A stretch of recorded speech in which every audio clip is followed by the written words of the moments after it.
Volví de Suiza después de 15 años, pensando que abrazaría a mi hijo en medio de la felicidad. Pero apenas puse un pie en el rancho de mi nuera, vi a mi hijo arrodillado en medio del establo, con las manos desnudas restregando estiércol, y en la cabeza llevaba un sombrero roto con una etiqueta que decía «Pastor de ganado».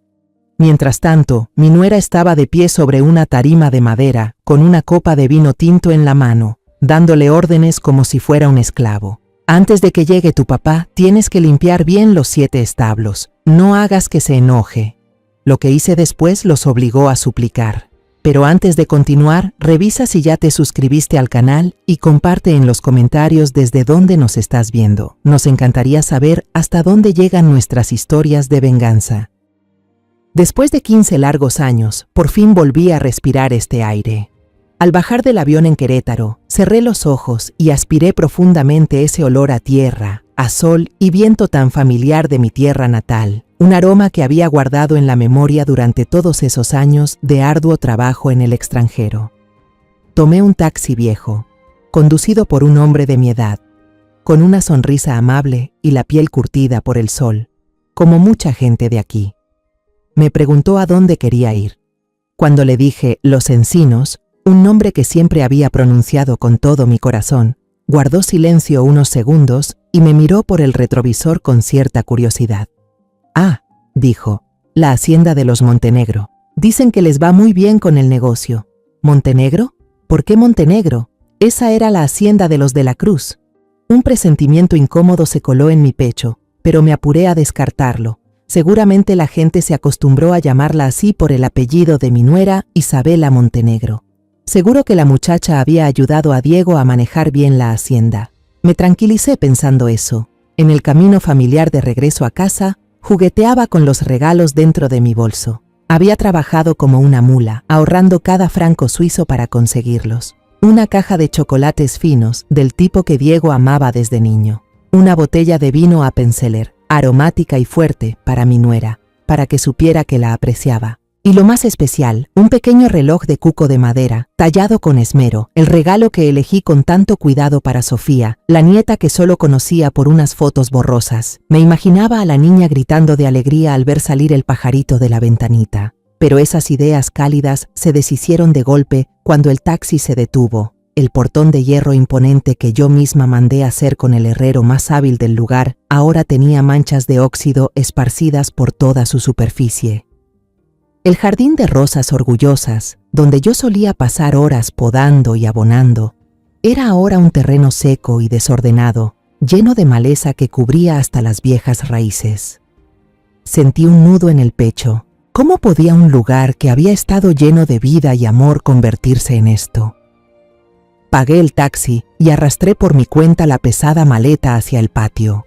No había nadie, ni un saludo. Solo el sonido del viento entre los arbustos secos, un crujir que helaba los huesos. Y entonces, desde el área de los establos, escuché la voz de una mujer gritando. Movida por la curiosidad y la preocupación, seguí el sonido. La escena que apareció ante mis ojos me dejó paralizada. Isabela estaba de pie en el porche de azulejos, vestida con un vestido de seda blanco de Gucci. En una mano sostenía una copa de vino tinto que brillaba al sol, y con la otra se apoyaba en la cintura, con una actitud altiva. Y en el suelo, entre los 7 establos, estaba mi hijo, mi Diego. Arrodillado sobre la tierra húmeda, su espalda delgada cubierta por una camisa vieja empapada de sudor, con un trapo sucio y un cepillo de metal, fregaba con esfuerzo el suelo manchado. En su cabeza, ocultando su rostro demacrado, llevaba un sombrero de cuero viejo con la frase «Pastor de ganado». Ese era el sombrero de un peón, no el de un dueño. Entonces escuché con claridad la orden de Isabela, cada palabra como una aguja atravesándome el oído. «Antes de que llegue mi papá, tienes que dejar limpios los 7 establos. No quiero que se moleste». El bolso se me cayó de las manos. Un clac seco resonó cuando la botella de vino chocó con la caja de chocolates. Ese pequeño sonido fue como un trueno en medio del silencio extraño. Tanto Diego como Isabela voltearon. Los ojos de Diego se abrieron como platos, llenos de un terror absoluto, que rápidamente se transformó en una vergüenza devastadora al reconocerme. Bajó la cabeza de inmediato, los hombros encogidos como si quisiera desaparecer.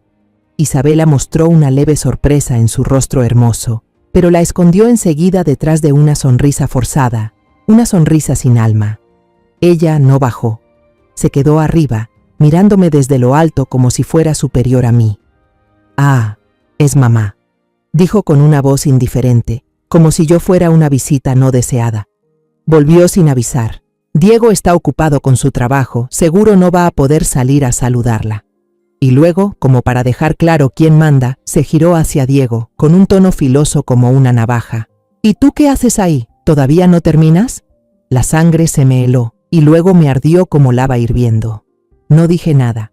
Caminé directo hacia mi hijo, sin importar que mi vestido nuevo se manchara de lodo. Me arrodillé junto a él. Quise ayudarlo a levantarse, abrazarlo. Pero Diego solo negó con la cabeza. Me miró con unos ojos suplicantes, pidiéndome que no hiciera nada. Fue entonces cuando vi las marcas rojas en sus muñecas, señales de que había estado atado. Una rabia helada me subió al pecho. Me puse de pie, miré directo a los ojos vacíos de Isabela. «¿Qué está pasando aquí?», pregunté entre dientes. Isabela se encogió de hombros con aires de reina y dio un sorbo elegante a su copa de vino. «Trabajo, mamá. Todos tenemos que trabajar para vivir». Una muchacha joven salió tímidamente desde la cocina. Isabela le hizo una seña con la barbilla para que llevara mi maleta adentro. Al pasar por mi lado, la chica me lanzó una mirada rápida, cargada de compasión. Esa mirada me confirmó que lo que estaba viendo no era una pesadilla, era real. Me condujeron a la sala. La casa estaba decorada con muebles carísimos, pero se sentía un frío que calaba los huesos. Pregunté por Sofía, el corazón me latía fuerte por ver a mi nieta. Isabela respondió con frialdad, sin emoción alguna. «Está tomando la siesta. No se le puede molestar». Cada palabra, cada gesto de mi nuera eran como muros invisibles que me echaban de mi propia casa, que me convertían en una extraña. La cena fue servida, una mesa preparada para 20 personas. Pero en ese comedor enorme solo estábamos 4, perdidos y distantes. El silencio era tan espeso y pesado que sentía cómo se me clavaba en el pecho. Don Fabián, el padre de Isabela, ocupaba la cabecera. Era un hombre gordo, con traje caro que le apretaba la panza. Me miró de arriba abajo, como quien evalúa un producto, y luego apartó la vista sin decir una palabra. A Diego se le permitió sentarse a la mesa, un favor que Isabela le concedió. Pero lo pusieron en la última silla, bien lejos, cerca de la puerta de la cocina, el lugar de los sirvientes. No levantó la cabeza ni una vez. Solo comía a toda prisa como si estuviera cumpliendo un castigo. Vi sus manos, llenas de callos y arañazos, temblando levemente. Isabela y su padre eran los únicos que hablaban, pero no con nosotros. Hablaban entre ellos sobre contratos de exportación de caballos, sobre precios de terrenos en San Miguel, sobre negocios que no entendía. Charlaban como si Diego y yo fuéramos fantasmas invisibles, cosas sin importancia en ese cuarto. Yo me senté ahí, tragando carne dura con dificultad, con un nudo de rabia y humillación atascado en la garganta.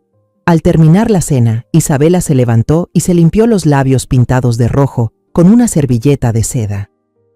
«Puede dormir en el cuarto de huéspedes de arriba». «Entonces, ya mandé a alguien a limpiarlo», dijo con tono condescendiente. «¿Y Diego?», pregunté tratando de que no se me quebrara la voz. «¿Dónde duerme mi hijo?». Isabela esbozó una sonrisa burlona y señaló con total indiferencia hacia el final del pasillo, donde la oscuridad lo había tragado todo. «Tiene una habitación propia en la casa trasera». Una habitación propia. La forma en que lo dijo hacía que esas 2 palabras sonaran como una humillación. No pude dormir. La habitación de huéspedes era lujosa, con una cama de plumas mullida y cortinas de terciopelo carísimas. Pero para mí no era más que una jaula dorada. Me quedé ahí acostada, con los ojos bien abiertos mirando al techo, los oídos atentos a cualquier ruido. Cuando el rancho entero se sumió en el silencio de la noche y el reloj de péndulo en la planta baja marcó las 12, me levanté con cuidado. El corazón me latía con fuerza en el pecho mientras bajaba las escaleras en puntas de pie, rumbo a la casa trasera que Isabela había señalado. Era en realidad un viejo almacén remodelado de forma descuidada, completamente separado de la lujosa casa principal. La puerta de madera estaba floja y sin seguro. Empujé con suavidad, y una ráfaga de aire húmedo y helado me golpeó el rostro. Adentro estaba todo a oscuras, apenas iluminado por un rayo de luna que se colaba por una ventanita sucia. Un fuerte olor a ungüento medicinal me invadió la nariz, un aroma de dolor y agotamiento. Poco a poco, mis ojos se acostumbraron a la penumbra. Diego estaba sentado en una cama de fierro junto a la pared, con la cabeza entre las manos, el cuerpo encogido en la desesperación. Al escuchar el chirrido de la puerta, se sobresaltó. Levantó la vista con unos ojos aterrados, como un animal acorralado. «Mamá», susurró con voz entrecortada. Entré y dejé la puerta entreabierta para que el frío no se colara. Me senté a su lado, en el borde de la cama hundida. No le hice ninguna pregunta. En ese momento preguntar no tenía sentido. Solo saqué de mi bolso una botella de agua y una caja de galletas de mantequilla que había traído desde Suiza para él, y las puse en sus manos ásperas. Bajó la mirada hacia la caja, un regalo sencillo lleno de cariño. Sus hombros empezaron a temblar. Y entonces, mi hijo, ese hombre grande y fuerte, rompió en llanto, un llanto ahogado y desgarrador, como el de un niño abandonado que estallaba tras años de represión. Se desplomó sobre mi hombro. Sus lágrimas calientes empaparon mi blusa. Yo solo pude abrazarlo, acariciar su espalda delgada y dejar que su dolor fluyera. Cuando los sollozos se calmaron y quedaron solo gemidos entrecortados, Diego empezó a hablar. Su voz era ronca y temblorosa, cada palabra una puñalada en mi pecho. Todo comenzó con un accidente de camión devastador, 2 años después de que yo me fuera. El camión de ganado perdió los frenos en una bajada. Él sufrió múltiples fracturas, costillas rotas, traumatismo cráneoencefálico y quedó en coma durante semanas. En los meses que estuvo en el hospital, entre la vida y la muerte, sufriendo dolores intensos y sedado con analgésicos potentísimos, Isabela estuvo siempre a su lado, una esposa abnegada, un ángel guardián, pero ese ángel le puso en las manos papeles que salían del infierno.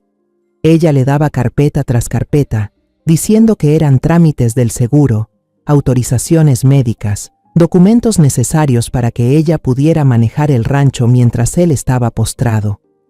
En medio del dolor y drogado hasta el alma, él firmó todo. Confió ciegamente en la mujer con la que compartía su vida, hasta que comenzó a recuperarse. Su mente volvió a estar clara y empezó a notar cosas extrañas.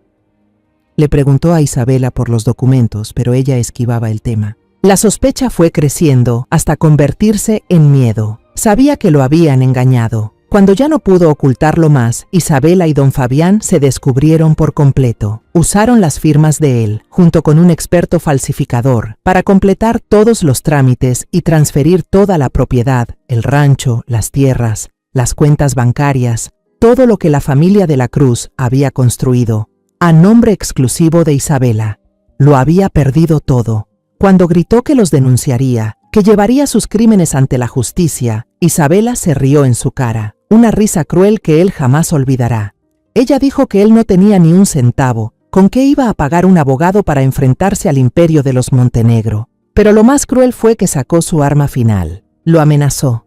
Si se atrevía a decir una sola palabra, si intentaba contactarme o hacer público lo que estaba pasando, ella fabricaría pruebas falsas para acusarlo de estar involucrado en negocios ilegales y relaciones inapropiadas, para hacerle parecer un hombre corrupto, un mal padre sin capacidad para criar a Sofía. Usaría el dinero y el poder de los Montenegro para que el tribunal le quitara la patria potestad, para que jamás pudiera volver a ver a su hija. Diego alzó la vista hacia mí, los ojos rojos de desesperación. «Mamá». Su voz se quebró. «Puedo perderlo todo. Puedo vivir como un perro en mi propia casa, pero no puedo perder a Sofía. No puedo». Le apreté con fuerza la mano llena de rasguños. El dolor que sentía ya no era ese tipo de tristeza suave. Se había congelado dentro de mí, convertido en una rabia helada, una determinación inquebrantable. Esos demonios no solo le habían arrebatado todo lo que tenía, también le robaron la dignidad y le ahogaron el alma. Tras una noche larga, me levanté muy temprano, cuando el rocío aún cubría los rosales salvajes del jardín. No podía quedarme ni un segundo más en esa prisión dorada. Bajé a la sala, me senté en el sillón frente a la escalera, el corazón latiendo con una mezcla de ansiedad y miedo. Tenía que ver a Sofía. Tenía que mirar a los ojos de mi nieta, buscar una chispa, algo que aún quedara de la familia de la Cruz en esa casa. No tardó mucho en escucharse el suave sonido de unos pasos sobre el piso de madera. Isabela bajó con Sofía. La niña, en verdad, parecía una muñeca de porcelana. El cabello castaño ligeramente ondulado, recogido con una cinta rosa, vestida con un vestido del mismo color. Pero era una muñeca triste. Sus ojos grandes, que deberían brillar con la picardía de la infancia, se veían tímidos y apagados, clavados constantemente en la punta de sus zapatos. Se aferraba con fuerza a la falda de su madre, como si fuera su único refugio en el mundo. «Sofía, saluda a tu abuela», dijo Isabela con un tono indiferente, frío, como si presentara a un extraño. La niña me miró un instante, luego bajó la cabeza y murmuró un saludo que casi se desvaneció en el aire. Intenté sonreír, pero fue una mueca torcida por el dolor que me desgarraba por dentro. La niña tenía miedo de su propia abuela. Sirvieron el desayuno en la misma mesa de madera larga y fría que anoche. Don Fabián ya estaba sentado en la cabecera, con un periódico financiero en la mano. Isabela a su lado, formando ambos una fortaleza imposible de penetrar. A mí me sentaron en un costado, sola, y en una esquina de la cocina, como una sombra muda, estaba Diego. No se le permitió sentarse a la mesa. Tenía que quedarse allí, esperando, como un sirviente fiel, aguardando a que los amos terminaran para poder limpiar y recibir las sobras. Sentí su mirada furtiva hacia su hija, una mirada llena de amor inmenso y de un dolor insoportable. La rabia me recorrió entera, pero la contuve. No podía permitir que mis emociones arruinaran el plan. Hoy tenía que encontrar una salida, un camino. Saqué de mi bolso un pequeño reloj de cuco de madera, el regalo más valioso que tenía para mi nieta.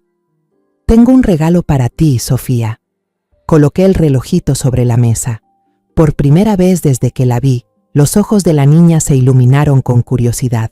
Se soltó con timidez de la falda de su madre. Se acercó con pasos inseguros, las manitas dudando si tocarlo o no. Le sonreí con dulzura mientras le daba cuerda al reloj.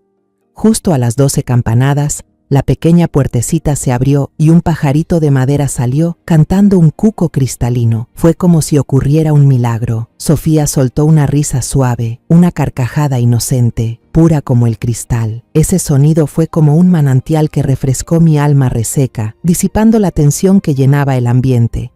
Fue el sonido más hermoso que escuché en 15 años. Al ver la sonrisa de mi nieta, sentí un poco de valor surgir dentro de mí. Me arriesgué, con la voz lo más suave posible.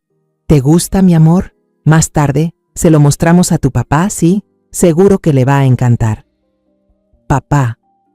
Recalqué esa palabra a propósito. En ese instante la sonrisa de Sofía se desvaneció. Se sobresaltó, dio un paso atrás y miró a Isabela con miedo en los ojos. Luego me miró a mí, negando con fuerza, y su vocecita volvió a ser apenas un susurro. «No se puede, abuela. Mamá me dijo que no lo llame papá». Sentí como si alguien apretara mi corazón con fuerza. El aire a mi alrededor se volvió denso. «Entonces», intenté hablar, con la voz temblorosa, «¿cómo te dijo mamá que lo llames?». Sofía me miró con esa inocencia suya, y en medio del silencio mortal del comedor, la voz pura de un ángel pronunció palabras venidas del infierno, claras y contundentes. «Mamá dice que debo llamarlo el sirviente». «Tlin». El tenedor de plata de don Fabián cayó sobre el plato de porcelana, haciendo un ruido agudo. Él no dijo nada, solo lanzó una mirada rápida hacia su hija, una mirada cargada de advertencia, pero Isabela no. Ella alzó la cabeza con orgullo y me lanzó una sonrisa de satisfacción, una sonrisa cruel y arrogante. Era la sonrisa de una ganadora. «Los niños son muy sinceros, ¿verdad, mamá?», dijo ella, con una dulzura tan falsa que daba escalofríos. «Solo dicen lo que ven». En la esquina de la cocina, Vi los hombros de Diego temblar. Se giró hacia la pared, pero yo sabía que estaba tratando de ocultar las lágrimas de un padre al que le habían quitado incluso su nombre. El dolor dentro de mí se desvaneció. En su lugar, nació una determinación helada como el acero. No iba a llorar, no iba a caer, iba a luchar. Justo después de la comida, puse como excusa que me sentía un poco mal, que quería ir al pueblo a comprar unas medicinas que suelo usar. Isabela se encogió de hombros y aceptó, quizás creyendo que una anciana senil como yo no podría hacer nada. Antes de salir, pasé junto a la joven empleada que ayer me miró con lástima. Dejé caer intencionalmente mi pañuelo bordado justo al lado de sus pies.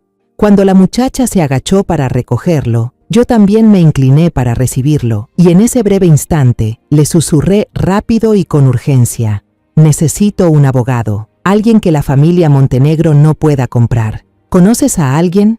Ella se sobresaltó, los ojos bien abiertos del susto. Miró alrededor con cautela y al ver que nadie prestaba atención, me metió en la mano una servilleta doblada en 4. No dijo nada, solo asintió levemente y se fue con la pila de platos sucios. Apreté con fuerza ese trozo de papel, sintiéndolo como un salvavidas. Salí del rancho y caminé por el camino polvoriento hasta tomar un viejo autobús al centro de Guanajuato. Solo cuando estuve sentada en el asiento, me atreví a abrir la servilleta con manos temblorosas. Dentro había una línea escrita a toda prisa: abogada Beatriz Morales, especialista en casos complicados, seguida de una dirección. La oficina de Beatriz estaba en el segundo piso de un edificio antiguo, nada lujoso ni imponente. Todo era sencillo, viejo. Beatriz Morales era una mujer de mediana edad, con el cabello negro recogido en un moño prolijo que dejaba ver una frente inteligente. Vestía un traje gris simple, pero irradiaba una fuerza imponente. Lo que más me impactó fueron sus ojos, firmes, agudos, llenos de comprensión. Me senté frente a ella, y entonces ya no pude más. Todos los muros que había construido desde la mañana se vinieron abajo. Lloré desconsoladamente mientras contaba toda la historia entre sollozos ahogados. Desde lo que vi en el establo, la tragedia en el cuarto de almacenamiento, hasta las desgarradoras palabras de Sofía esa misma mañana. Beatriz escuchó en silencio, sin interrumpirme ni una sola vez. De vez en cuando anotaba algo en su libreta. Solo me acercó un vaso de agua, un gesto pequeño pero lleno de consuelo. Cuando terminé, con la voz ronca por tanto llorar, Beatriz me miró directo a los ojos. No vi lástima en su mirada, solo empatía y una determinación de acero. Su voz fue firme, sin un atisbo de duda, y sembró en mí la primera chispa de esperanza. «Señora Elena», dijo, «si falsificaron su firma mientras su hijo estaba bajo tratamiento por un accidente, si torturaron su mente y envenenaron el alma de un niño, no solo recuperaremos lo que les pertenece, vamos a hacer que paguen por cada crimen que cometieron». Regresé al rancho cuando la tarde ya se deslizaba por el patio, intentando fingir el rostro cansado pero sereno de una anciana que acaba de dar un paseo por el pueblo. Las palabras de Beatriz aún resonaban en mis oídos.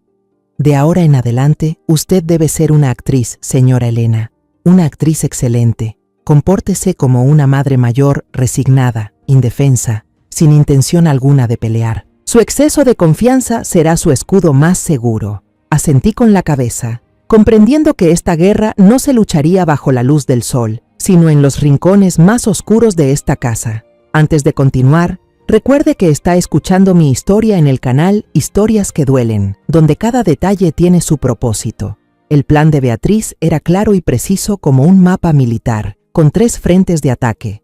El primero, y más crucial, era conseguir pruebas médicas que demostraran que Diego no estaba en pleno uso de sus facultades cuando firmó aquellos papeles fatídicos. Tenía que conseguir su historial clínico. La oportunidad llegó 2 días después, cuando Isabela y don Fabián se fueron juntos a la ciudad en su lujoso coche para asistir a una subasta de caballos de raza. La casa recuperó momentáneamente su calma habitual. Fui directo al cobertizo, donde Diego estaba reparando un equipo de montar ya gastado. Cerré la puerta y le conté sobre mi encuentro con la abogada Beatriz, sobre el plan que habíamos trazado. Mientras hablaba, vi un cambio milagroso en los ojos de mi hijo. Aquella mirada vacía y apagada que solía tener comenzó a desvanecerse, y en su lugar surgió un destello tenue de esperanza, débil pero real, como una chispa encendida en medio de una noche helada. «Mamá, ¿lo dice en serio?», murmuró Diego, aún incrédulo. «Nunca te he mentido», le aseguré, «pero necesitamos tu ayuda. ¿Aún tienes algún documento de identidad? ¿Recuerdas en qué hospital te atendieron?». Asintió con fuerza y comenzó a hurgar en la única caja de madera que aún conservaba.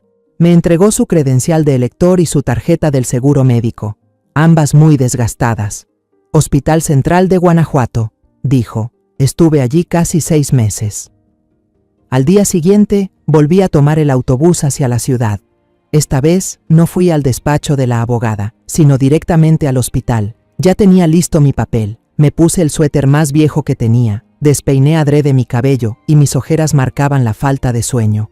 Me hice pasar por una madre mayor despistada, de campo, que venía a pedir el expediente médico de su hijo para tramitar una pensión por discapacidad. Les conté sobre nuestras dificultades económicas, sobre el pobre muchacho que, después del accidente, ya no estaba bien de la cabeza. Al principio, la empleada administrativa se mostró molesta, pero ante mi insistencia y apariencia lastimera, finalmente se apiadó. Tras casi 2 horas de espera y explicaciones enredadas, por fin tuve en mis manos un expediente grueso. Busqué un rincón apartado en el pasillo del hospital y con las manos temblorosas empecé a hojearlo. Sentí que las tripas se me retorcían al leer esas frías palabras médicas. Traumatismo cráneoencefálico grave, politraumatismo complejo, trastorno cognitivo post-coma. Pero lo más importante era una lista larguísima de analgésicos de alta dosis y sedantes que Diego había tenido que tomar durante varias semanas, justo en la misma época en que Isabela le entregó aquellos papeles. Abracé el expediente contra el pecho. Aquí estaba, la primera pieza del rompecabezas. El segundo frente de ataque era encontrar pruebas del maltrato, para desenmascarar el verdadero rostro de Isabela ante la ley. Mientras me rompía la cabeza pensando, un recuerdo me cruzó fugaz por la mente. Años atrás, tras un robo menor en la zona, por preocupación por la seguridad del rancho, mandé a instalar en secreto una camarita muy pequeña, camuflada como un tornillo en la viga principal del establo. No estaba segura de si aún funcionaba, pero era mi única esperanza. Tenía que encontrar la manera de hablar con Diego a solas. Esta vez lo hice en el jardín trasero, fingiendo arrancar unas malas hierbas cerca de donde él partía leña. Le pregunté en voz baja por la cámara. Se quedó congelado un momento y luego asintió. «Todavía está ahí, nunca me atreví a tocarla. Isabela tampoco lo sabe». Agregó que los datos se almacenaban en un viejo grabador guardado en el cuarto de herramientas, un lugar húmedo y desordenado al que Isabela jamás se acercaba. La contraseña para acceder, dijo con un suspiro, era la fecha de nacimiento de Sofía. Una ironía cruel. Esa noche esperé con el corazón encogido. Cuando el reloj marcó las 2 de la mañana y todo el rancho dormía profundamente, me animé a actuar. El corazón me latía como un tambor. Tomé una linterna pequeña y la memoria USB que Beatriz me había dado, y salí como una ladrona. El cuarto de herramientas estaba oscuro como boca de lobo, con olor a grasa, tierra mojada y fertilizante viejo que me golpeó directo en la nariz. Tanteé detrás de unos sacos de abono apilados como montañas, y mis dedos tocaron algo frío, cubierto de polvo y telarañas. El grabador. Me temblaban tanto las manos que tardé varios intentos en enchufarlo. La pantalla vieja se encendió débilmente. Con manos temblorosas tecleé la contraseña, el día, mes y año de nacimiento de mi nietecita. Y entonces apareció una interfaz sencilla. Empecé a retroceder las grabaciones de los últimos meses. Lo que vi después fue aún más horrible de lo que jamás imaginé. Sentía que algo me desgarraba por dentro. Vi a Isabela, en un ataque de furia sin motivo, tirar al suelo el escaso plato de comida de Diego y obligarlo a arrodillarse y lamerlo. La vi usar un látigo pequeño, de esos que se usan para guiar caballos, para azotar la espalda de Diego por trabajar un poco lento. La vi encerrarlo en el establo durante una noche helada, solo porque se atrevió a pedir una manta más gruesa. Cada imagen, cada sonido, era como un martillazo en mi corazón. Me mordí el labio hasta sangrar para no soltar un sollozo, y rápidamente copié los videos más brutales y nítidos al USB. Mientras yo reunía las pruebas en silencio, Beatriz se encargaba del tercer frente de ataque: investigar los documentos legales. Ella contactó a un viejo amigo, un notario jubilado que aún conservaba muchas conexiones y prestigio en el registro público de Guanajuato. 2 días después, mientras colgaba ropa en el patio, mi viejo celular vibró. Un número desconocido. Corrí al almacén para contestar. Era Beatriz, llamando desde un teléfono público. Su voz sonaba un poco emocionada.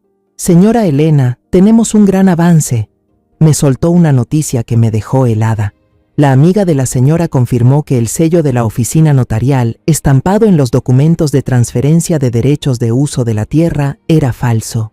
El sello auténtico con ese número de serie había sido retirado y anulado 3 años antes, mientras que la fecha de firma en los papeles era del año pasado. Esos zorros astutos cometieron un descuido en un detalle que no esperaban. No solo eso, el perito caligráfico preliminar también determinó que la firma de Diego mostraba señales de haber sido falsificada torpemente a partir de una firma auténtica. Yo estaba parada en la oscuridad del almacén, con una mano sosteniendo el teléfono y la otra apretando con fuerza el USB que contenía aquellas grabaciones infernales. Debajo de la cama, en mi dormitorio, estaba el grueso expediente médico. Al escuchar las palabras de Beatriz por teléfono, por primera vez desde que regresé, sentí que ya no era una víctima indefensa. Teníamos un arma. A la mañana siguiente, mientras alimentaba a las gallinas en el patio, el teléfono volvió a vibrar con un número desconocido. Era Beatriz. Su voz, al otro lado de la línea, sonó firme, sin una pizca de duda. «Señora Elena, ya tenemos todo lo necesario. El expediente médico, las pruebas de falsificación y también esas imágenes. Por principios profesionales y para evitar una batalla legal prolongada, les daremos una última oportunidad de salvarse de una destrucción pública. ¿Está usted lista?». Respiré hondo, percibiendo el olor a tierra mojada tras una noche de lluvia. «Estoy lista», respondí, con una voz tan serena que hasta yo misma me sorprendí. El miedo me había abandonado desde anoche, cuando vi aquellas escenas del infierno. Ahora, solo quedaba en mí una determinación helada. Beatriz decidió que no nos reuniríamos en la hacienda, el lugar que ellos consideraban su territorio. En su lugar, me pidió que tomara el autobús hasta una dirección en el centro de la ciudad. Era la mansión privada de los Montenegro, una fortaleza de vidrio y concreto gris, fría y arrogante en medio de los edificios antiguos de Guanajuato. Beatriz dijo: «Nos enfrentaremos a ellos en pleno centro de su poder. Eso les demostrará que no tenemos miedo y que estamos completamente al mando». Al llegar, un mayordomo vestido con uniforme elegante y un moño blanco impecable abrió la pesada reja de hierro. Nos miró, a una anciana vestida con sencillez y a una abogada con porte firme, con ojos evaluadores y algo de desprecio. Nos condujo al salón, un espacio tan lujoso que deslumbraba. El suelo era de mármol blanco pulido, los sofás de cuero importado y un enorme candelabro de cristal colgaba del techo altísimo. Todo demostraba riqueza, pero emanaba una frialdad sin alma. Don Fabián e Isabela ya estaban sentados allí, como si esperaran el inicio de una obra teatral. El gordo Fabián se recostaba en el sillón, con un puro cubano carísimo en la mano. Isabela llevaba un vestido negro de oficina que resaltaba su piel clara y su belleza afilada, malvada. Ambos tenían en el rostro una sonrisa de autosuficiencia, la sonrisa de quienes creen tener todo el poder en sus manos. Diego no estaba allí. Ellos lo habían apartado a propósito, para que no pudiera servirme de apoyo emocional, pero se equivocaron. La ausencia de mi hijo me dio aún más fuerza. Beatriz no perdió el tiempo en saludos triviales. Colocó con firmeza su maletín de cuero sobre la mesa de centro de vidrio. El sonido seco resonó en la habitación silenciosa. «Buenos días», dijo con tono profesional y frío. «Estamos aquí para hablar sobre la transferencia ilegal de todos los bienes del señor Diego de la Cruz a la señorita Isabela Montenegro, realizada hace 2 años». Don Fabián soltó una carcajada, una risa fuerte y placentera que retumbó en toda la sala. Dio una larga calada a su puro y exhaló el humo en nuestra dirección, un gesto lleno de desprecio. «Abogada, está usted perdiendo mi valioso tiempo. Todo está completamente en regla, con documentos notariados y firmas claras. ¿Mi yerno le transfirió voluntariamente todo a su esposa? ¿Qué tiene eso de malo? Beatriz no se inmutó ante esa actitud arrogante. Abrió su portafolio y sacó un conjunto de documentos perfectamente organizados. Primero, dijo, empujando una copia hacia ellos, tenemos el historial médico detallado del Hospital Central de Guanajuato, que demuestra el estado de salud del señor Diego en el momento en que firmó los papeles. El expediente indica claramente que sufría un traumatismo cráneoencefálico, trastornos cognitivos y que estaba bajo tratamiento con analgésicos y sedantes de alta dosis. Por ley, una persona en esas condiciones no tiene la capacidad legal para realizar transacciones de tal magnitud. La sonrisa en el rostro de don Fabián se tensó un poco. Echó una mirada fugaz al documento, sus ojos entrecerrados. Beatriz continuó, con voz serena, pero cada palabra suya era como un martillazo. Pasó a otra página. Segundo, contamos con un informe oficial de un perito del registro público que certifica que el sello utilizado en los contratos de transferencia es falso. El sello verdadero fue anulado 3 años antes. Creo que el señor Fabián, con su experiencia empresarial, entiende bien qué penas conlleva falsificar sellos y documentos oficiales. Esta vez, fue Isabela quien se removió ligeramente en el sofá. La seguridad en su rostro comenzó a agrietarse. Beatriz hizo una pausa breve, luego clavó una mirada afilada como navaja sobre Isabela. Y por último, su voz se endureció. Tenemos pruebas irrefutables de violencia física y psicológica, explotación laboral y privación ilegal de la libertad contra el señor Diego durante los últimos 2 años en la finca Los Encinos. Deliberadamente no mencionó que se trataba de videos, dejando que su imaginación y el miedo hicieran su trabajo. El aire en la sala se volvió tan denso que pude escuchar los latidos acelerados de mi propio corazón. Beatriz lanzó su última propuesta, con claridad y firmeza. Tienen 48 horas. Devuelvan todos los bienes a su verdadero dueño, el señor Diego de la Cruz.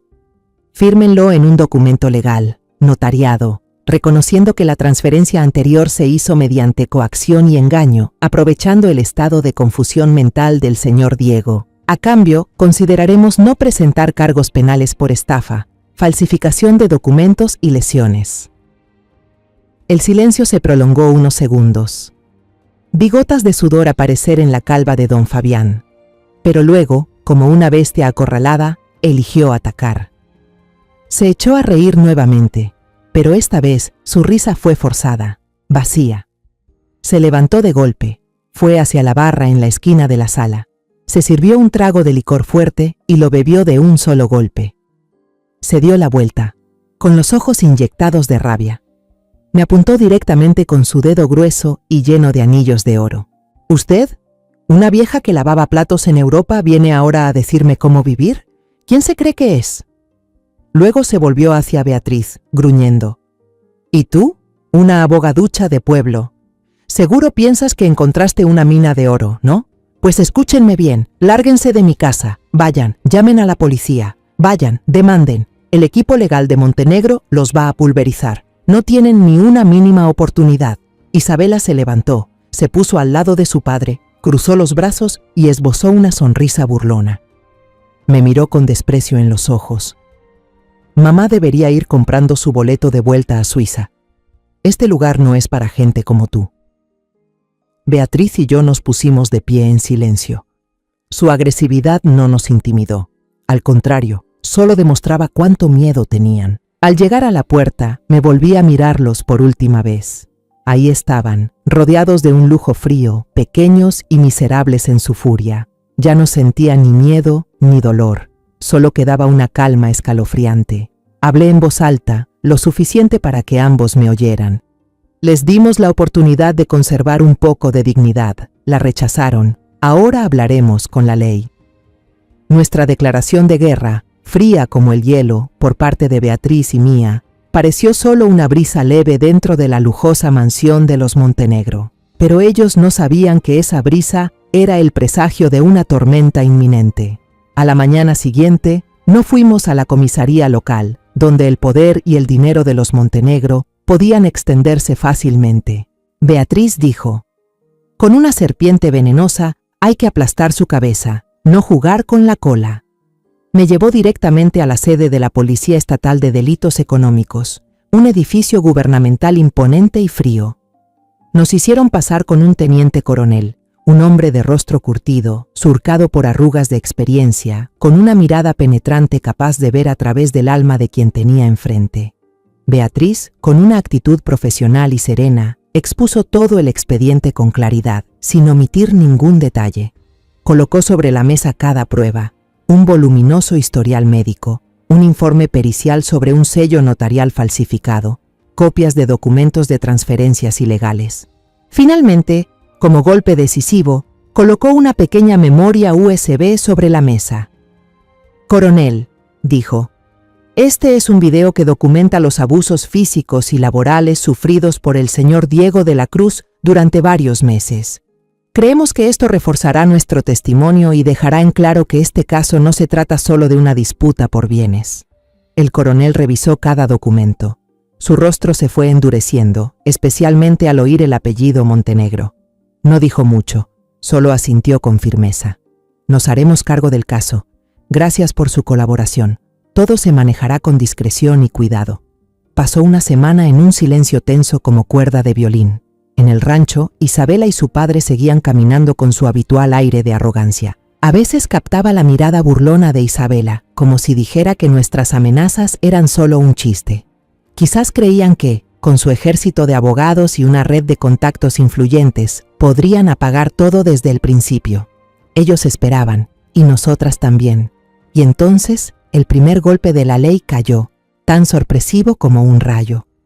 Una mañana clara, mientras Isabela tomaba café en la terraza y leía una revista de moda, 2 vehículos oficiales blancos con franjas azules distintivas entraron por el portón del rancho sin previo aviso. Al mismo tiempo, supe que otro equipo había llegado a la mansión en la ciudad. Eran policías económicos y agentes del Ministerio Público. Un oficial de rostro tan frío como el hielo entregó a Isabela y a don Fabián, quien también estaba presente, una orden judicial. Yo observaba desde lejos, pero pude leer claramente la frase en negritas en la parte superior: «Orden de congelamiento total de bienes». La orden especificaba que, para efectos de la investigación, todos los bienes a nombre de Isabela Montenegro y don Fabián Montenegro, incluyendo propiedades, cuentas bancarias y acciones, quedaban congelados. Todas las actividades de compraventa, transferencia o hipoteca quedaban suspendidas de inmediato. Por primera vez, vi romperse en pedazos la máscara altiva de Isabela. Su rostro se puso blanco como una hoja de papel.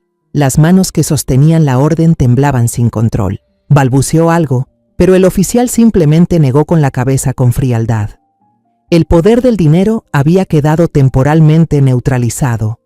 2 días después, llegó la verdadera tormenta, pero no vino del tribunal, sino de los puestos de periódico. Un diario de investigación, el más respetado del Estado, conocido por sus reportajes implacables, publicó un artículo de varias entregas en la portada, con un título escandaloso imposible de ignorar: «Detrás del lujo del Imperio Montenegro. Una conspiración para apoderarse de los bienes del yerno y convertirlo en esclavo en su propia casa».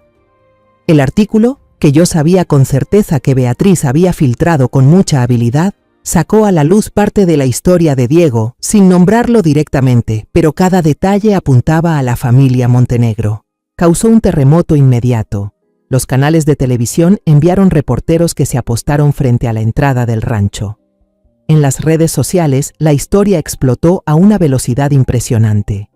Alguien encontró una foto antigua de Diego en su época universitaria. Un joven alto, fuerte, con una sonrisa radiante, al lado de una imagen reciente tomada a escondidas que mostraba a un hombre flaco, demacrado, guiando un caballo en el patio. Ese contraste brutal lo decía todo. El hashtag número justicia para Diego se propagó rápidamente por todas las redes sociales en México. La tormenta mediática dio fuerza a los que no tenían voz. La trabajadora que me había dado el papelito tuvo el valor de contactar a Beatriz para testificar. Algunos exempleados del rancho, que habían sido despedidos o se fueron porque no soportaban más la crueldad de Isabela, también empezaron a hablar. Relataron ocasiones en las que vieron cómo Diego era golpeado, privado de comida y humillado. Cada testimonio nuevo era como un bidón de gasolina arrojado al fuego de la indignación pública. Acorralada por la ley y por la opinión pública, Isabela perdió el control por completo. Esa tarde, mientras Diego y yo estábamos sentados en la cocina, ella irrumpió. Ya no quedaba nada de la elegancia o el porte altivo de siempre. Parecía una fiera herida, con el cabello enmarañado y los ojos rojos por la ira y el insomnio. «Fuiste tú, todo es culpa tuya», gritó, señalándome con el dedo. «Arruinaste mi vida, mi reputación». Diego se puso de pie de inmediato y se colocó frente a mí para protegerme. Su cuerpo delgado ahora parecía extrañamente firme. «Isabela, cálmate. Tú misma provocaste todo esto», pero no había nada que pudiera detener su locura. Ignorando a Diego, Isabela subió las escaleras como una maníaca. Segundos después, bajó arrastrando a Sofía, que lloraba de miedo. Lanzó unas cuantas prendas de la niña dentro de una maleta pequeña de forma violenta. «¿Qué haces, Isabela? Si te quieres ir, hazlo, pero por favor, deja a Sofía aquí», suplicó Diego con la voz quebrada. «¿Dejársela a ustedes? ¡Jamás!». Empujó con fuerza a Diego, que intentaba bloquearle el paso. Arrastró a la niña, que sollozaba sin consuelo, hacia el coche. Abrió la puerta trasera y prácticamente la lanzó dentro. Antes de cerrar la puerta del conductor, me miró con un odio venenoso en los ojos. «Jamás los dejaré vivir en paz. Juro que me las vas a pagar, vieja de mierda». El coche salió disparado por la entrada, dejando atrás una nube de polvo y el llanto desgarrador de Diego llamando a su hija. Diego se vino abajo por completo. Ya no era el hombre flaco, pero valiente que se había interpuesto para protegerme. Se convirtió en una sombra errante que deambulaba por el rancho, desde el establo vacío hasta el jardín de rosas marchitas, como si buscara la silueta de su hija. Siempre llevaba en la mano un pequeño reloj cucú de madera, el único regalo que Sofía recibió de su abuela, una reliquia frágil de momentos felices y efímeros. Aquella noche, en medio de un silencio escalofriante, el viejo teléfono fijo de la casa sonó de repente, con un timbre agudo que desgarró la oscuridad. Corrí a contestar con el corazón latiendo con fuerza. «¿Aló?», dije. Nadie respondió. Solo se escuchaba una respiración pesada, agitada, llena de odio al otro lado de la línea. Puedo sentir la maldad filtrándose por la línea. Después de unos segundos escalofriantes, la llamada se cortó de golpe. Esto se repitió 2 veces más durante la noche, con exactamente 1 hora de diferencia entre cada una. Diego se quedó encogido en el sillón, con el rostro pálido. Estaba convencido de que era Isabela. Esa fue su primera advertencia. Llamé a la abogada Beatriz a la mañana siguiente y le conté todo. Su voz seguía siendo serena y firme. «Tal como lo imaginé. Ella está tratando de desestabilizarlos psicológicamente. Ya hice el reporte oficial a la policía sobre que Isabela se llevó a Sofía. Lo están tratando como una forma de presión sobre un testigo y podría considerarse secuestro infantil. Usted y Diego tienen que mantenerse tranquilos. Registren todo. Cada llamada, cada cosa extraña que ocurra. No actúen solos. Dejen que ella misma se exponga con su locura». Las palabras de Beatriz me dieron algo de calma, pero los días que siguieron fueron un verdadero infierno. Isabela empezó una tortura mental sistemática. Usaba números falsos para bombardear a Diego con mensajes. Eran como agujas envenenadas, hurgando en una herida abierta. «Nunca vas a volver a ver a tu hija, inútil. Sofía está llorando. Pregunta por qué su papá es un fracasado que no la supo proteger. Le voy a enseñar a odiarte. Pronto se va a olvidar de vos». Diego estaba al borde de la locura. No comía, no dormía. Se pasaba el día entero mirando fijamente la pantalla del celular, leyendo y releyendo esas frases crueles, torturándose a sí mismo. Le escondí el teléfono, pero ni así lograba apagar los demonios que se agitaban dentro de él. Después empezaron los ataques físicos. Una mañana, una de las pocas empleadas que aún trabajaban con nosotros soltó un grito aterrador. En la puerta principal, uno de los gallos más fuertes del corral yacía muerto, desplumado, con el cuello retorcido, bañado en su propia sangre. No había ninguna nota, solo ese acto espeluznante y salvaje, una amenaza muda pero poderosa. Llamamos a la policía, tomaron fotos, registraron el incidente, pero terminaron encogiéndose de hombros. No había pruebas suficientes para culpar a nadie. El miedo se apoderó del rancho. Por las noches, nadie podía dormir profundamente. Cada tanto se oían piedritas golpeando contra las ventanas del dormitorio. Los perros guardianes, que siempre fueron tranquilos, ahora ladraban furiosos a figuras borrosas que se deslizaban tras el cerco. Cambiamos todas las cerraduras, y Diego instaló reflectores con sensores de movimiento por toda la casa. Cada vez que un gato callejero pasaba, la luz se encendía, haciéndonos saltar del susto. El golpe más cruel, la puñalada más profunda, llegó una semana después. Isabela llamó a Diego, esta vez desde su número habitual. Cuando Diego atendió, se quedó helado. Ella no dijo ni una palabra. Le puso a escuchar la voz de Sofía. «Papi». La nena lloraba, entrecortada. «Mamá dice que ya no me querés, que me abandonaste. Papi, vení a buscarme, por favor». La llamada se cortó de golpe. Diego se desplomó. Arrojó el celular contra la pared con tanta fuerza que se hizo trizas. Golpeó el muro de piedra con los puños hasta que le sangraron los nudillos, gritando el nombre de su hija entre lágrimas de impotencia y dolor. Corría a abrazarlo, el alma hecha pedazos. Sabía perfectamente que una criatura inocente como Sofía no podía haber inventado esas palabras. Isabela se las había hecho repetir, manipulando el amor de la niña para clavar el cuchillo más venenoso directo en el corazón de Diego. Después de esa llamada espantosa, todo quedó en silencio. No más mensajes, no más llamadas anónimas, no más actos aterradores. Un silencio repentino, más escalofriante que cualquier amenaza. Vivíamos en un estado de angustia extrema, sin saber si esto era la calma antes de una tormenta aún más grande, o si la bestia loca se había retirado momentáneamente a las sombras para preparar otro ataque. Para no dejarnos devorar por el miedo, intentábamos aferrarnos a algo de normalidad. Diego empezó a reparar los tramos viejos de la cerca, a limpiar el jardín. Yo empecé a cavar la tierra, a sembrar unas cuantas hortalizas en el pequeño huerto detrás de la casa. Trabajábamos desde la mañana hasta la noche, agotándonos al máximo, solo para que la mente no tuviera espacio para pensar, para tener miedo. Después de muchos días de tensión extrema, esa noche el silencio regresó de repente. Diego se había quedado dormido en el viejo sofá de la sala. Después de tantas noches sin dormir, por fin su cuerpo había colapsado. Al ver el rostro demacrado de mi hijo dormido, me invadió una compasión infinita. Le tapé con una manta delgada, luego me senté en el sillón junto a él, encendí la lámpara de mesa y traté de leer unas páginas de un libro. Quería aferrarme a ese raro momento de paz, aunque sabía que podía romperse en cualquier instante. Pasada la 1 de la madrugada, cuando mis ojos ya empezaban a cerrarse, esa paz se rompió. Los perros del patio empezaron a ladrar de repente. No eran ladridos de alerta comunes, sino gruñidos furiosos, seguidos de aullidos desesperados y llenos de pánico.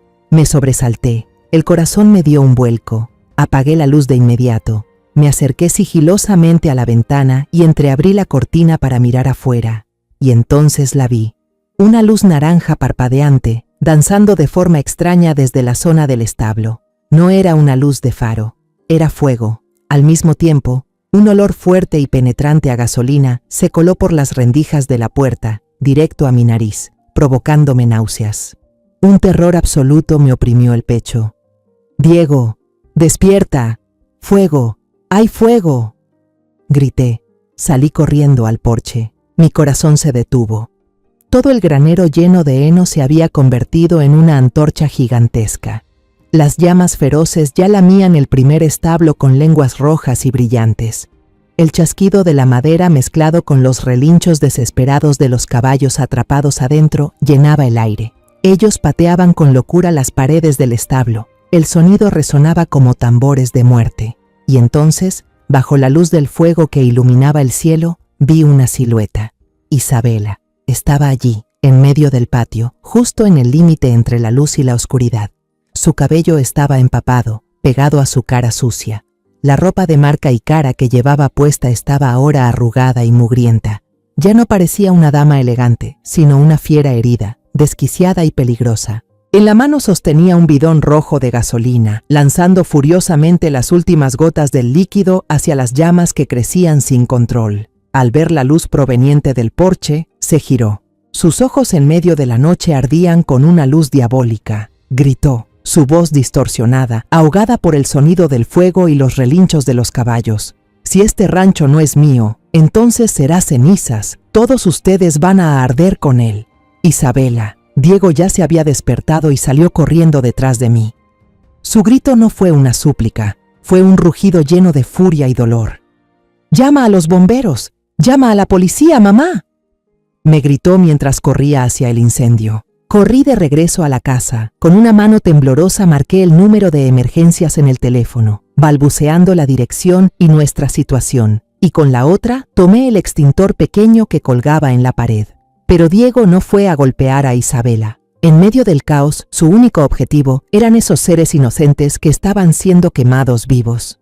Corrió hacia el establo, sin importarle el calor abrasador en su rostro, intentando abrir los cerrojos ardientes. Al ver que Diego la ignoraba por completo, la locura de Isabela alcanzó su punto máximo. Ya no era una persona, era la encarnación del odio. Arrojó el bidón vacío al suelo, corrió hacia Diego como una bestia salvaje, arañando con las uñas, gritando maldiciones sin sentido. «¡Tienes que morir! ¡Tú y tu madre tienen que morir! ¡Lárgate!», Diego gritó con fuerza, con una mano intentando empujarla y con la otra luchando sin parar con el pestillo ardiente de la puerta.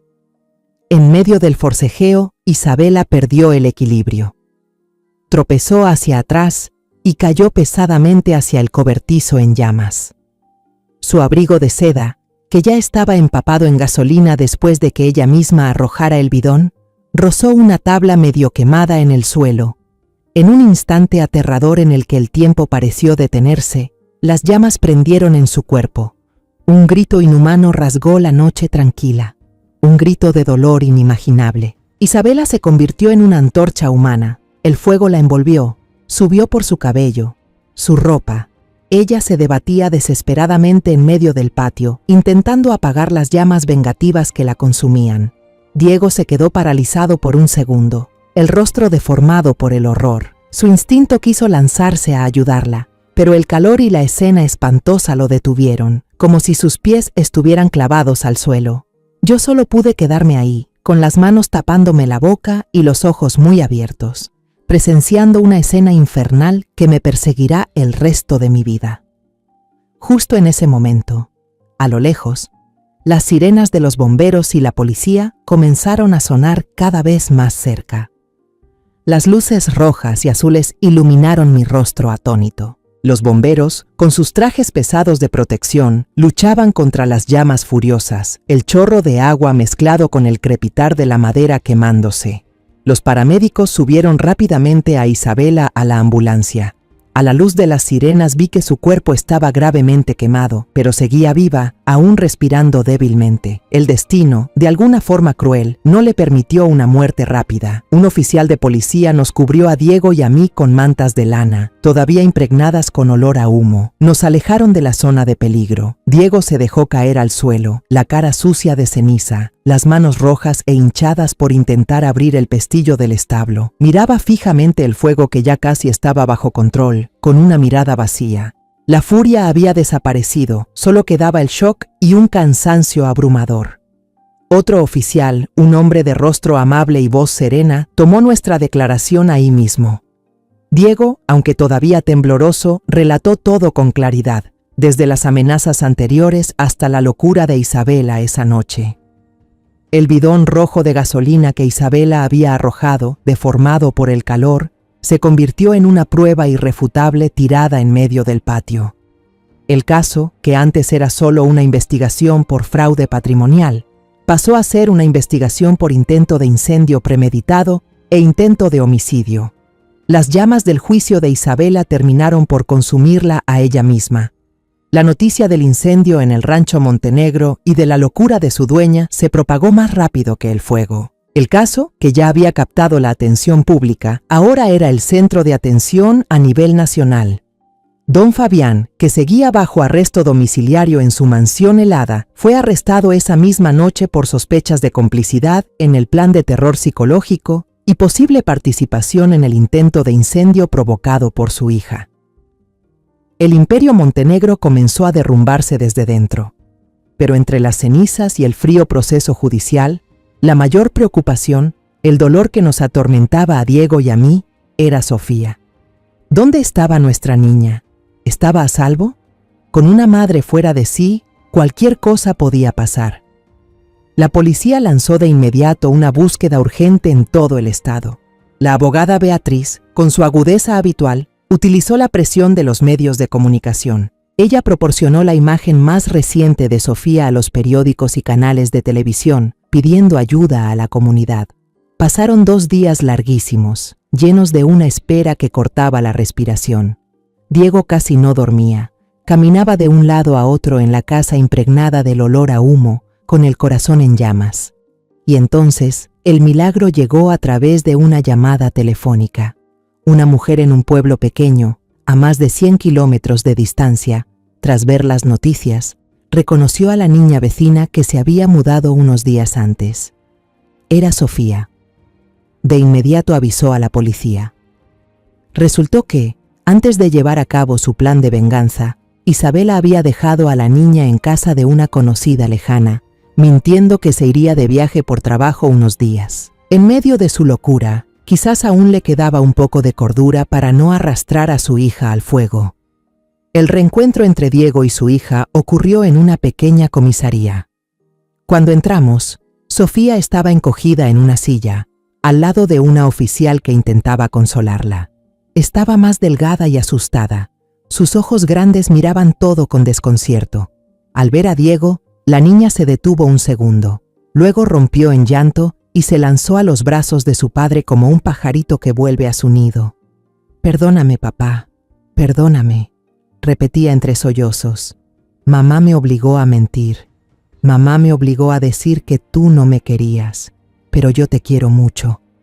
Diego la abrazó fuerte, con las lágrimas cayéndole por el rostro manchado. No dijo nada, solo acarició la espalda frágil de su hija, dejando que esas lágrimas se llevaran todo el miedo y el dolor. En ese momento, los miré a los dos y me di cuenta de que, aunque habíamos perdido el establo, habíamos perdido la paz. Lo más valioso, el alma de esta familia, aún seguía con nosotros. Unos meses después, se celebró el juicio. Todo el país seguía cada detalle. La sala del tribunal estaba llena de gente, desde periodistas hasta curiosos. Isabela fue llevada en una silla de ruedas. Las cicatrices de quemaduras, rojas, retorcidas, cubrían su cara y brazos, borrando para siempre la belleza altiva que una vez tuvo. Se sentó allí en silencio, con la mirada perdida. Don Fabián, en el banquillo de los acusados, parecía haber envejecido 10 años. El cabello completamente blanco, el traje caro le colgaba en el cuerpo demacrado. La abogada Beatriz presentó un caso irrefutable. Con calma y firmeza, fue mostrando una a una las pruebas. Historiales médicos, informes periciales sobre las firmas falsificadas, el video donde Isabela insultaba y golpeaba a Diego, testimonios de antiguos empleados. Finalmente, presentó pruebas contundentes sobre el incendio, nuestras declaraciones, fotos del bidón de gasolina y, lo más importante, la confesión de la propia Isabela durante un delirio en el hospital, escuchada por varias enfermeras. La defensa intentó argumentar que Isabela actuó bajo un estado mental alterado por la presión mediática y la investigación, pero el fiscal respondió con fuerza, demostrando que todo fue parte de una cadena de acciones calculadas, que fueron desde el fraude y amenazas hasta el secuestro de una menor y, como colofón, el incendio intencional. El día de la sentencia, el juez leyó el veredicto con voz clara, cada palabra resonando en la sala. Isabela Montenegro fue condenada por fraude, falsificación de documentos, violencia intrafamiliar, poner en peligro a una menor e incendio premeditado. La pena total, 20 años de prisión. Don Fabián recibió 10 años por complicidad y fraude organizado. Al escuchar la sentencia, Isabela no gritó ni lloró. Solo se giró y nos miró a Diego y a mí con una mirada vacía, pero aún cargada de odio. Don Fabián se desplomó, cubriéndose el rostro con las manos. Salimos del tribunal rodeados de cámaras y micrófonos apuntando hacia nosotros. Diego no dijo nada, solo abrazó con fuerza a Sofía, protegiéndola del ruido del mundo exterior. Beatriz habló en nuestro nombre, con palabras sencillas. Se ha hecho justicia. Ahora es momento de que esta familia comience a sanar. Justo después del juicio, con la ayuda de Beatriz, Diego presentó la solicitud de divorcio unilateral y pidió la custodia exclusiva de su hija. Con las pruebas irrefutables del comportamiento de Isabela, el tribunal concedió rápidamente su petición. Todos los lazos legales tóxicos con la familia Montenegro quedaron completamente cortados. La hacienda Los Encinos, aunque en parte reducida a cenizas, volvió oficialmente a su verdadero dueño. Regresó a la familia de la Cruz. Los primeros días después de la tormenta fueron muy difíciles. El olor a humo y cenizas aún flotaba en el aire, como un recordatorio persistente de aquella noche aterradora. Una mañana, Diego, Sofía y yo nos paramos frente a lo que quedaba del granero y de los establos. Solo quedaban las estructuras de madera calcinadas, montones de escombros silenciosos bajo la luz del amanecer. Un silencio pesado nos envolvía a los tres. Diego miró las cenizas, luego me miró, con una expresión cargada de un cansancio profundo. «Mamá», me preguntó con voz ronca, ¿deberíamos vender este lugar e iniciar de nuevo en otra parte? Este lugar tiene demasiados recuerdos dolorosos. Miré a mi hijo, miré a mi nieta acurrucada junto a sus piernas, y luego miré a lo lejos, hacia las colinas verdes que rodeaban la hacienda, la tierra que mis antepasados habían construido con sudor y lágrimas. Negué con la cabeza con firmeza y tomé su mano endurecida por el trabajo. No, Diego, esta es nuestra casa, esta es nuestra raíz. No vamos a huir del pasado. Huir solo hace que nos persiga para siempre. Nos quedaremos aquí, limpiaremos estas cenizas y construiremos un futuro mejor justo sobre ellas. Los ojos de Diego mostraron algo de sorpresa, y poco a poco, la determinación de mis palabras encendió una nueva llama en su mirada. Sofía, aunque no entendía del todo, también asintió con firmeza. En ese momento, supe que estaríamos bien. Lo primero que hicimos fue cambiarle el nombre a la hacienda. El nombre Los Encinos estaba demasiado vinculado al dolor. Yo propuse uno nuevo, Rancho La Esperanza. Diego y Sofía estuvieron de acuerdo al instante. El nuevo nombre era como una promesa, un nuevo comienzo para todos nosotros. Comenzaron las labores de reconstrucción. Contratamos a un equipo para limpiar todo lo que se había quemado. Pero Diego no se quedó de brazos cruzados. Cada día se arremangaba, cargaba maderas quemadas y retiraba escombros junto a los obreros. Yo sabía que trabajaba así para liberar la energía negativa, para que el sudor lavara los recuerdos de humillación. Por mi parte, empecé con el jardín de rosas que había sido abandonado. Arranqué las malas hierbas, podé las ramas secas, removí la tierra alrededor de cada planta. Sembré nuevas semillas, semillas de vida y color. Sofía era quien más necesitaba sanar. Los meses pasados junto a una madre inestable habían dejado cicatrices invisibles en su alma frágil. Por las noches tenía pesadillas. Se despertaba llorando y llamando a su papá. Diego y yo nos turnábamos para estar con ella, abrazarla y cantarle canciones de cuna. El amor paciente de un padre y una abuela fue poco a poco el mejor remedio. Las risas de Sofía empezaron a volver, tímidas al principio, luego cada vez más alegres y claras. Volvió a buscarme, llamándome con ternura, abuelita. Cada mañana corría emocionada a ver cómo Diego cuidaba a los caballos que lograron salvarse del incendio. Diego también entendió que no podía sanar solo. Su mayor acto de valentía no fue enfrentar a Isabela, sino enfrentar sus propias heridas internas. Él mismo decidió buscar a un terapeuta en la ciudad. Las sesiones le ayudaron a enfrentar el trastorno de estrés postraumático, el dolor y la culpa que había guardado por años. Aprendió a perdonarse, a volver a confiar. Poco a poco, Volví a ver en Diego al hombre de antes, un hombre que recuperaba la seguridad en sí mismo y la dignidad que había perdido. Un año después, el Rancho Esperanza había cambiado por completo. El establo se reconstruyó, ahora más amplio y ventilado, con grandes ventanas que dejaban entrar la luz del amanecer. Mi jardín florecía con rosas de todos los colores, llenando el aire con un aroma delicioso. Diego no solo reanudó el negocio de crianza de caballos, sino que también puso en marcha un proyecto que llevaba tiempo soñando. Abrió un curso gratuito de equinoterapia y cuidado de caballos para jóvenes en situación vulnerable y personas que habían sufrido violencia doméstica. Quería usar su propia historia, su amor por los caballos, para ayudarles a recuperar la esperanza. Al verlo guiar con paciencia a un niño tímido que montaba a caballo por primera vez, supe que mi hijo por fin estaba sanando de verdad. Cada tarde, me siento en la mecedora del porche, justo en el lugar donde Isabela solía pararse, copa de vino en mano, dando órdenes a mi hijo. Pero ahora, al sentarme ahí, ya no siento odio ni amargura, solo paz. Miro el atardecer tiñendo las montañas lejanas de un naranja cálido. Escucho las risas cristalinas de Sofía jugando con su papá en el césped, los relinchos libres de los caballos en el nuevo establo. Son sonidos de vida, de esperanza, sonidos por los que crucé un océano y atravesé un infierno para volver a oír. Mi vida ha tenido demasiadas tormentas. Perdí a mi esposo, dejé mi país, vi a mi hijo ser destruido. Pero al final encontré mi refugio, aquí, en el Rancho Esperanza, al lado de los que más amo. Aquella lucha me costó demasiado. Sangre, lágrimas, noches en vela, momentos de miedo que pensé no superar. Pero fue en esa oscuridad donde aprendí algo.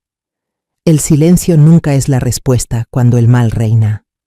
Si no hubiera regresado, si no hubiera luchado por mi hijo, Diego seguiría siendo una sombra perdida, enterrada en el desprecio y el abuso, y Sofía, mi nieta, crecería en un mundo deformado por el odio, aprendiendo a callar ante lo injusto, a agachar la cabeza ante el poder. No podía permitirlo, y quiero que todos, especialmente las madres y abuelas, lo recuerden. Aunque estés vieja, sola, aunque parezcas impotente en este mundo, el amor, la razón y la determinación pueden ser la chispa que derrite el hielo, la voz que sacude hasta los muros más sólidos del poder. No tengas miedo, no te calles. Alza la voz por los que amas y por ti misma. La historia que acabas de escuchar ha sido modificada en nombres y lugares para proteger la identidad de las personas involucradas. No la compartimos para juzgar, sino con la esperanza de que alguien escuche y se detenga a reflexionar. ¿Cuántas madres están sufriendo en silencio dentro de su propio hogar? De verdad me pregunto, si tú estuvieras en mi lugar, ¿qué harías? ¿Elegirías callar para evitar conflictos o te atreverías a enfrentarlo todo para recuperar tu voz? Me gustaría conocer tu opinión sobre esta historia de historias que duelen o cualquier sugerencia que tengas para mejorar nuestro contenido. Dios siempre bendice. Y estoy convencida de que el valor nos llevará a días mejores. Ahora, en esta pantalla final, te dejaré 2 de las historias más queridas del canal. Estoy segura de que te van a sorprender. Gracias por acompañarme hasta este momento.